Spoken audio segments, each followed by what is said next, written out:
প্রিয় দর্শক শ্রোতা, শুভ অপরাহ্ন। বছরব্যাপী কৃষি চ্যানেলের পক্ষ থেকে শুভেচ্ছা জানাচ্ছি সবাইকে। আজ আপনাদেরকে আমি নিয়ে এসেছি একটি শশা জমিতে। দেখেন, এখানে আধুনিকতার ছোঁয়া লেগেছে। মালচিং পদ্ধতিতে শশা চাষ করা হয়েছে। দেখুন, আগাছা হওয়ার কোনো সুযোগ নেই। মালচিং পদ্ধতিটা হলো, আপনার শশার বীজগুলি দিবেন পলিথিন দিয়ে ঢাকা একটি জমির উপর। যেখানে বীজটা পড়বে ওইখানে একটা ছিদ্র করা হবে, আর বাকিটুকু ঢাকা থাকবে।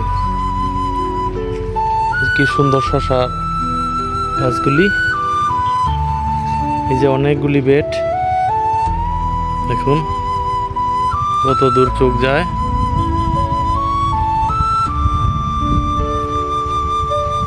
অল্প খরচ হয় এই পলিথিন কিনতে, কিন্তু তার রেজাল্ট অনেক বেশি। এখানে শ্রমিক ব্যয় কমে যায়, আর শশা গাছগুলি পুষ্ট হয়। কারণ আগাছা আপনি বেছে দিলেন ঠিকই, কিন্তু যতদিন না আগাছা পরিষ্কার করছেন ততদিন ক্ষেতের সার অনেকটুকুই খেয়ে ফেলে এই আগাছা। কিন্তু এখানে আগাছা হওয়ারই সুযোগ নেই। দেখুন, আমি কথা বলছি ময়মনসিংহের চরাঞ্চল থেকে। আমাদের এই চরাঞ্চলের মাটি, আমার মনে হয় যে সারা দুনিয়াতে এত উর্বর মাটি আর আছে কিনা সন্দেহ। যে কোনো ফসলই খুব ভালো হয় এই উর্বর মাটির শক্তিতে।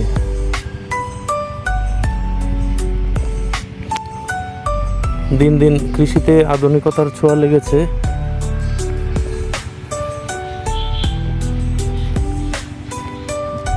এই জমিটা একটু পরে করা হয়েছে, যার জন্য চারাগুলি এখনো, যে আমি আপনাদেরকে দেখাচ্ছি যে আগাছা এখানে হয়েছে, কিন্তু এটাও প্রসারণ করা খুবই সহজ।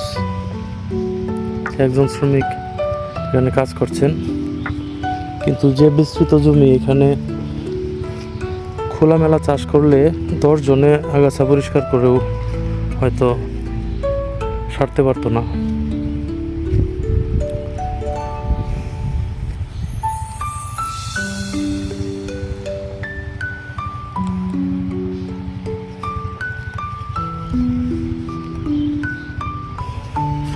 আসসালামু আলাইকুম ভাই, ভালো আছেন? হ্যাঁ, শশা কি দেশি জাতের শশা নাকি হাইব্রিড?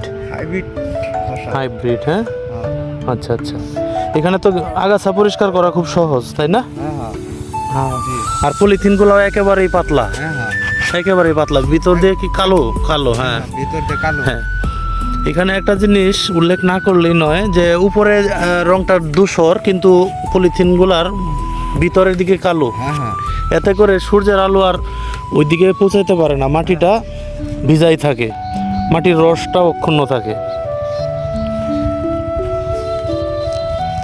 আর গাছের জন্য যেটুকু আলো প্রয়োজন সে কিন্তু পাচ্ছে অনায়াসে, কারণ গাছের গোড়াতে রৌদ্র পৌঁছাচ্ছে ঠিক মতো, কিন্তু আগাছা তাকে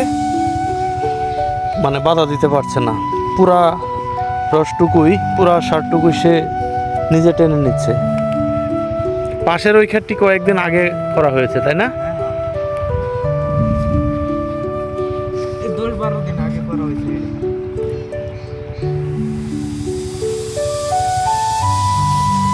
আমি সবসময় বলি যে ইন্ডাস্ট্রিয়ালিস্টরা ইন্ডাস্ট্রি করেন শহরে, হয়তোবা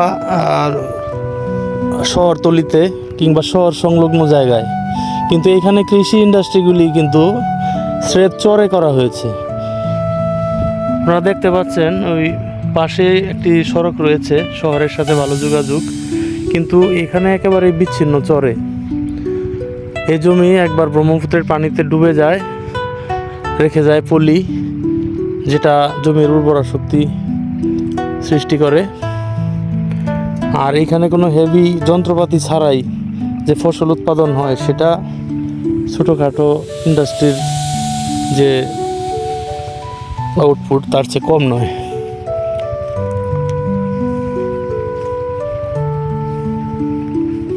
আমি এই ক্ষেতটিতে আপনাদেরকে আল্লাহ চাহে তো আমি আর 15 দিন পরে আবার নিয়ে আসব। ধন্যবাদ।